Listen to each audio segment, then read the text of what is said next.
என்னோட பில்டிங் நீ தான்டா வேலை செய்யணும் அப்படின்னு என்னோட கிளைண்ட் வந்து என்னை நம்பி இந்த வேலையை கொடுத்துருக்காருங்க. என்னென்னா நான் மோஸ்ட்லி ஃபுல் பில்டிங் எடுத்து பண்ணுறதில்ல. நம்ம கஸ்டமர் சொன்னதுனால மட்டும்தான் நான் ஃபுல் பில்டிங் எடுத்து பண்ணியிருக்கேன். அப்படி நான் ஃபுல் பில்டிங் எடுத்து பண்ணுறப்போ என்னோடய ஒர்க்கு வந்து இவ்வளோ நீட்டாக தான் இருக்கும்.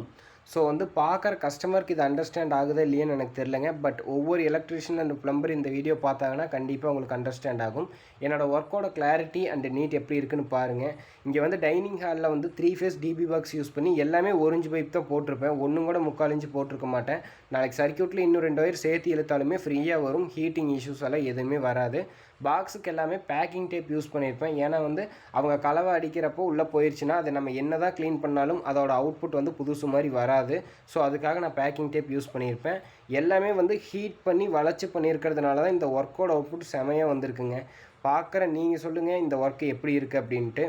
அதிகமாக நம்ம 3/4 இன்ச் பைப்பை யூஸ் பண்ணிங்க. மோஸ்ட்லி 1 இன்ச் பைப் தான். அண்டு வந்து ஹோம் தேட்டர் லைனுக்கு எல்லாமே நம்ம வந்து காங்கிரீட்லேயே பைப் வச்சு விட்டாச்சு. வெயில் அதிகமாக இருக்குது பைப் போடுறக்கு அப்படின்ட்டு கஷ்டப்பட்டோம்னா இங்கே வந்து ரொம்ப கசகசன்னு இருக்கும். ஸோ வந்துட்டு நம்ம ரூஃப்லேயே வந்து 80% ஒர்க்கு கம்ப்ளீட் பண்ணியாச்சு. சுவிட்ச் பாக்ஸ்க்காக மட்டும்தான் வாலில் காடி எடுத்திருக்கோம். அண்ட் இது வந்து மாஸ்டர் பெட்ரூம். அண்ட் இந்த வீடியோ பிடிச்சிருந்துச்சுன்னா தொடர்ந்து நம்ம சேனலை ஃபாலோ பண்ணுங்கள். இந்த மாஸ்டர் பெட்ரூம்லேயும் கூட ஃபுல்லாகவே வந்து ஹீட் பண்ணி மெல்ட் பண்ணி தான் யூஸ் பண்ணியிருக்கோம். அண்ட் தேங்க்ஸ் ஃபார் வாட்சிங். தேங்க்யூ.